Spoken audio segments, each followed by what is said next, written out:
Shalom, Assalamualaikum warahmatullahi wabarakatuh untuk kita semua.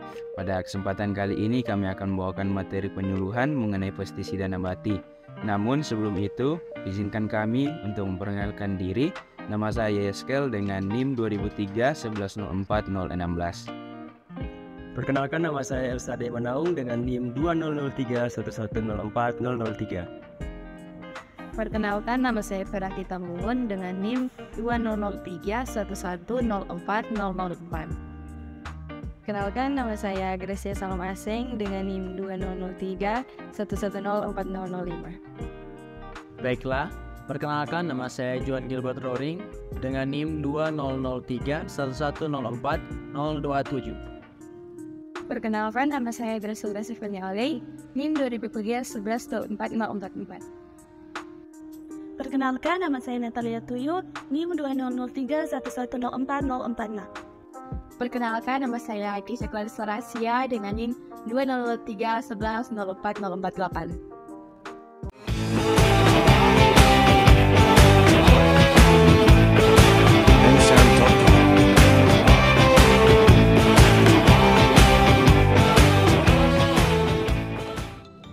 Nah, seperti yang kita ketahui, pestisida adalah substansi yang digunakan untuk membunuh atau mengendalikan berbagai hama. Kata pestisida berasal dari kata pes yang berarti hama dan sida yang berarti pembunuh. Jadi, secara sederhana, pestisida diartikan sebagai pembunuh hama, yaitu tungau, tumbuhan pengganggu, penyakit tanaman yang disebabkan oleh fungi, bakteri, virus, nematoda, siput, tikus, burung, dan hewan lain yang dianggap merugikan.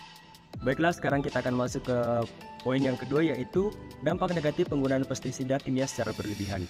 Penggunaan pestisida di sektor pertanian selain menimbulkan dampak positif bagi petani, ternyata juga dapat menimbulkan dampak negatif. Dampak positif yang timbul adalah dapat membasmi atau mengendalikan jasad pengganggu tanaman baik hama, penyakit maupun gulma, sehingga dapat membantu petani meningkatkan produktivitasnya, membuat petani lebih efisien dan ekonomis. Kemudian sedangkan dampak negatif yang ditimbulkan yaitu terjadinya kerusakan lingkungan dan ketidakseimbangan ekosistem, serta menimbulkan keracunan bagi manusia yang berujung pada kematian dan timbulnya berbagai penyakit.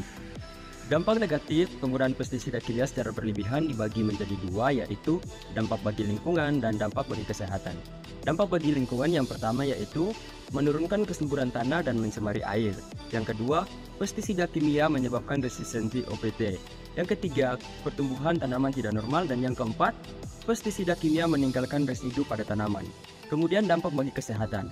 Yang pertama yaitu gangguan reproduksi, yang kedua gangguan kehamilan dan perkembangan janin, yang ketiga penyakit Parkinson, yang keempat pubertas dini, dan yang kelima penyakit kanker. Nah, pada saat ini kita akan masuk dalam materi inti tentang pestisida nabati. Apa itu pestisida nabati? Pestisida nabati adalah pestisida yang bahan aktifnya berasal dari tanaman atau tumbuhan dan bahan organik lainnya yang berkhasiat mengendalikan serangan hama pada tanaman. Pestisida ini tidak meninggalkan residu yang berbahaya pada tanaman maupun lingkungan, serta dapat dibuat dengan mudah menggunakan bahan yang murah dan peralatan yang sederhana. Pestisida nabati bersifat pukul dan lari atau hit and run. Artinya, saat diaplikasikan akan membunuh hama saat itu juga. Dan setelah hamanya mati, residunya akan hilang di alam. Dengan demikian, produk terbebas dari residu pestisida sehingga aman dikonsumsi manusia. Pestisida nabati menjadi alternatif pengendalian hama yang aman dibanding pestisida sintetis. Penggunaan pestisida nabati memberikan keuntungan ganda. Selain menghasilkan produk yang aman, lingkungan juga tidak tercemar. Nah, kita masuk dalam manfaat dan keunggulan pestisida nabati. Yang pertama, mudah terurai di alam, sehingga tidak mencemarkan lingkungan atau ramah lingkungan. Yang kedua, relatif aman bagi manusia dan ternak karena residunya mudah hilang. Dan yang ketiga, dapat membunuh hama atau penyakit. Yang keempat, dapat sebagai pengumpul atau perangkap hama tanaman, contohnya tanaman orok-orok dan kotoran ayam.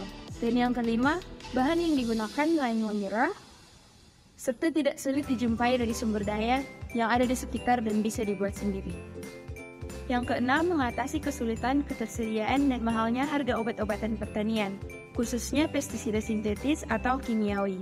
Yang ketujuh, dosis yang digunakan pun tidak terlalu mengikat dan berisiko dibandingkan dengan penggunaan pestisida sintetis. Penggunaan dalam dosis tinggi sekalipun tanaman sangat jarang ditemukan mati. Dan yang ke-8, tidak menimbulkan kekebalan pada serangga.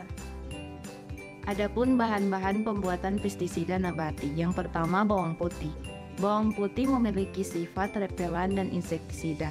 Ekstra bawang putih dapat digunakan untuk mengendalikan serangga seperti ulat, kutu, dan semut. Yang kedua, daun mimba. Ekstra daun mimba mengandung senyawa asadiratin. Asadiratin ini memiliki efek mengganggu sistem hormon pada serangga sehingga dapat menekan populasi serangga. Yang ketiga, serai.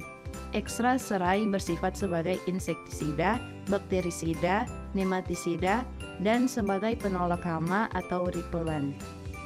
Yang keempat, daun sirsak. Ekstra dari daun sirsak bersifat insektisida, antividan atau penghambat makan, repellent atau penolak hama, dan racun kontak. Yang kelima, lengkuas.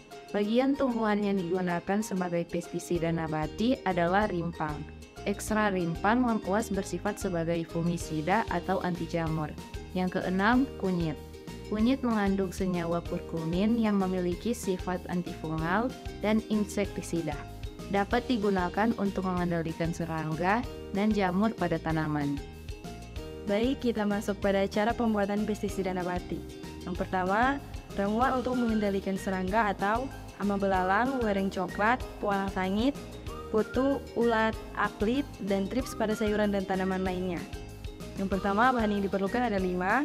Yang pertama, daun mimba 8 kg, yang kedua, lengkuas 6 kg, yang ketiga, serai 6 kg, yang keempat, deterjen atau sabun colek 20 gram, dan yang terakhir, air 20 liter. Selanjutnya, cara membuat. Yang pertama, haluskan daun mimba, lengkuas, dan serai. Yang kedua, seluruh bahan diaduk merata dalam 20 liter air, lalu direndam sehari semalam atau 24 jam. Keesokan harinya, ramuan disaring menggunakan kain halus. Dan yang ketiga, larutan hasil penyaringan diencerkan kembali dengan 60 liter air. Yang terakhir, larutan sebanyak itu dapat digunakan untuk lahan seluas 1 hektar.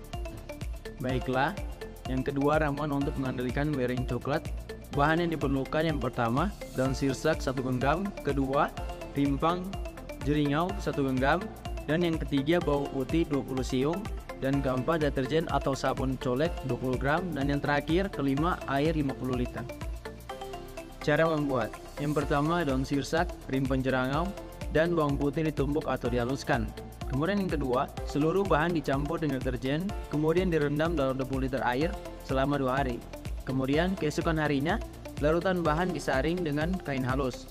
Dan yang ketiga, setiap 1 liter hasil saringan dapat diencerkan dengan 50-15 liter air. Dan yang terakhir keempat, larutan pestisida nabati ini siap digunakan untuk mengendalikan hama wereng coklat. Penggunaan atau aplikasi. Semprotkan ke tanaman yang terserang hama atau di bagian bawah daun tempat biasanya hama. Pembuatan pestisida alami dari daun pepaya. Cara pembuatan yang pertama, mengumpulkan kurang lebih 1 kg daun pepaya atau sekitar 1 tas plastik besar atau 1 ember besar. Dan yang kedua, menumbuk daun pepaya hingga halus. Dan yang ketiga, hasil tumbukan atau ranjangan diredam dalam 10 liter air, kemudian ditambahkan 2 sendok makan minyak tanah dan 30 gram deterjen. Hasil campuran didiamkan semalaman. Yang keempat, menyaring larutan hasil peredaman dengan kain halus. Selanjutnya, penggunaan atau pengaplikasian, yaitu semprotkan larutan ke tanaman. Baik, demikianlah materi yang boleh kami sampaikan pada saat ini. Semoga materi yang kami sampaikan pada saat ini boleh bermanfaat untuk kita semua, dan tentunya boleh kita praktekkan dalam mencegah hama dan penyakit pada tanaman. Baik, demikian. Terima kasih. Shalom. Assalamualaikum warahmatullahi wabarakatuh.